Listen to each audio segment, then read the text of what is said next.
여러분, 건설사의 파산, 지금 지방 건설사들이 그동안 많이 파산을 했었죠. 이제는요, 지방 건설사들의 어떤 수위를 넘어서요, 중견 건설사들이 파산을 하고 있습니다. 이것은 어떻게 생각하면 저는 시장에 엄청난 충격을 줄 수도 있다고 생각을 합니다. 점점 말입니다. 지방 건설사에서 이게 중견 건설사로 확대되는 양상, 이것은 어떻게 생각하면요, 위기가 점점 커진다는 이야기가 되는 거거든요. 그래서 진짜 불안하다, 이런 생각을 할 수밖에 없습니다. 자, 이번에는 어느 건설사일까요? 땡땡 건설이라고 했는데 여러분, 바로 이곳입니다. 신일이라는 회사입니다. 이 신일이라는 건설사는요, 그래도 시공 능력도 높을 뿐만 아니라 이게 업력도 굉장히 높습니다. 39년의 업력을 가지고 있습니다. 39년. 굉장한 회사죠. 게다가 전국에서 시공하는 현장도 꽤나 많습니다. 현재까지만 해도 7곳에서 지금 시공을 하고 있습니다. 제주 중문에서 하고 있고요. 제주 시 신일 해피트리라는 데가 있고요. 또 더힐 완주 여기서도 하고 있고요. 제주 외도에서도 하고 있고요. 여의도에서도 하고 있습니다. 여의도. 방배에서도 하고 있고요. 울산 온양에서도 하고 있습니다. 쉽게 말하면 49년의 업력이니까 웬만한 곳에서는 다 한다, 이렇게 이야기할 수 있을까요? 매출도 적지 않습니다. 2022년 기준으로 매출은 2134억이고요. 영업이익도 33억 원을 낼 정도로 건실한 회사다, 이렇게 이야기했습니다. 그런데 이 회사도 말입니다, 결국 최악의 상황을 맞닥뜨렸다, 이렇게 이야기할 수 있습니다. 어떤 최악의 상황을 맞닥뜨렸느냐, 쉽게 말하면 여러분, 분양이 안 되는 거예요. 지방은 미분양이 굉장히 많잖아요. 그죠? 지방은. 서울하고 달리 지방의 미분양이 장난이 아니거든요. 여기도 마찬가지로 미분양 늪에 빠진 겁니다. 어디서 미분양 늪에 빠졌느냐? 울산 울주군에서 말입니다. 지난 4월에 일반 분양을 93가구를 했습니다. 93가구. 그런데 6명 신청했어요. 굉장히 적었죠. 그러면 지금 미분양 난 만큼 유동성이 잠기겠죠. 실제로 잠겼습니다. 이게 예상대로 분양 대금이 들어왔어야 되는데 예상대로 분양 대금이 안 들어온 겁니다. 그 바람에 말입니다. 이게 괜찮은 중견 건설사라고 이야기들 하는데도 불구하고 이게 무너질 수밖에 없었던 거예요. 5월 31일자로 이게 법원에다가 회생 신청을 했습니다.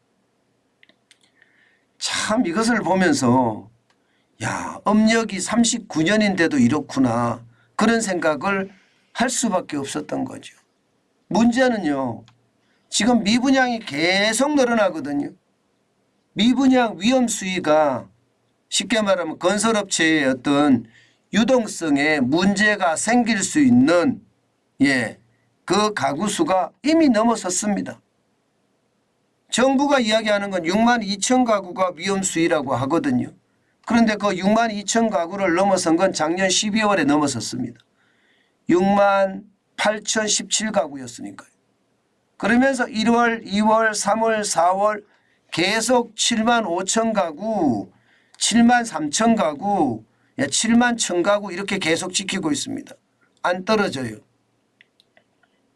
경기는 좋다고 하는데 생각보다가 미분양 주택 수는 안 떨어집니다.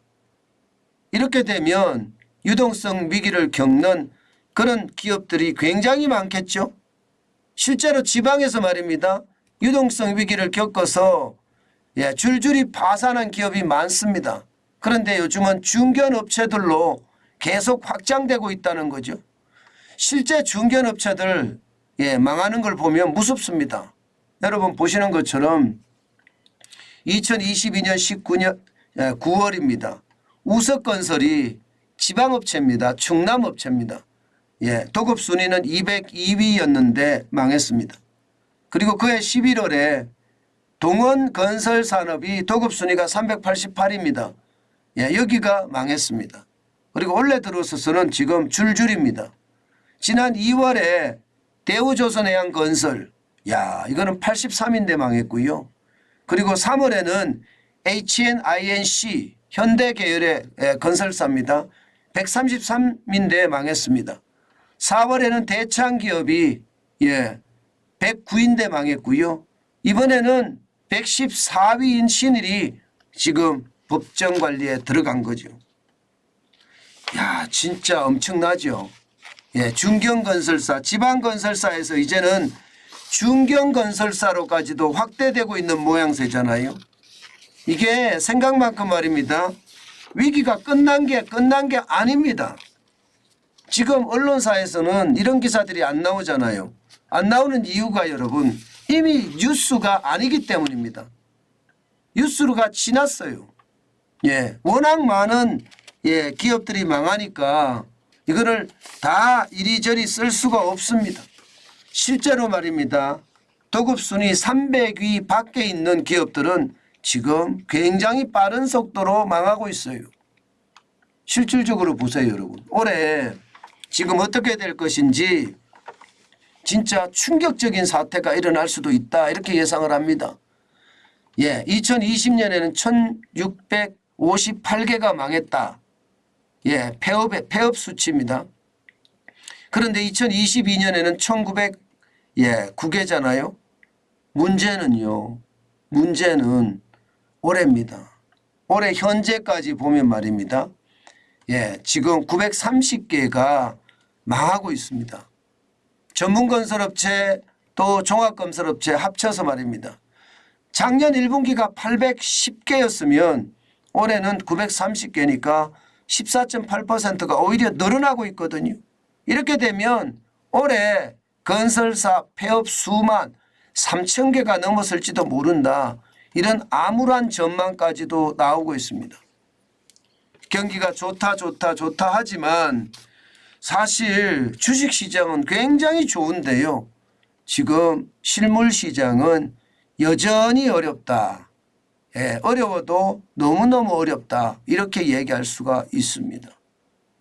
이대로 간다면 여러분 작년에 비해서 폐업 건설사 수가 배가 될 수도 있습니다. 그 정도로 말입니다.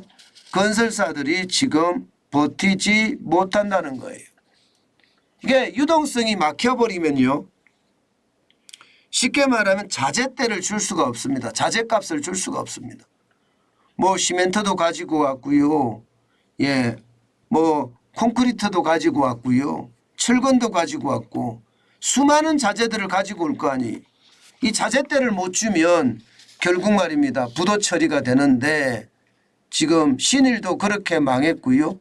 앞으로 많은 기업들이 더 망할 수 있다는 이야기입니다. 결국 말입니다. 여러분 가장 심각한 것은요. 이게 망하는 게 가속도가 저는 붙었다고 봅니다. 지방의 종합건설회사들이 망하던 게 이제는 중견건설회사로 망하는 것으로 그렇게 방향이 잡히는 걸 보니까 이러다가 건설사들 괜찮을까? 진짜 심각한 상황은 맞지 않을까? 저는 그런 생각도 해봅니다. 여러분 집값이 올라가고요. 주식시장이 코스피가 2,600을 넘어서고요. 이런 것은요. 결국 거품이 될 가능성 굉장히 높습니다. 실물경제가 뒷받침해 주지 않는 그 경제는요. 결국 실물경제의 상황으로 몰리게 돼 있습니다. 지금 건설사들이 줄줄이 폐업한다, 줄도산한다 이런 얘기가 나오는 것은요.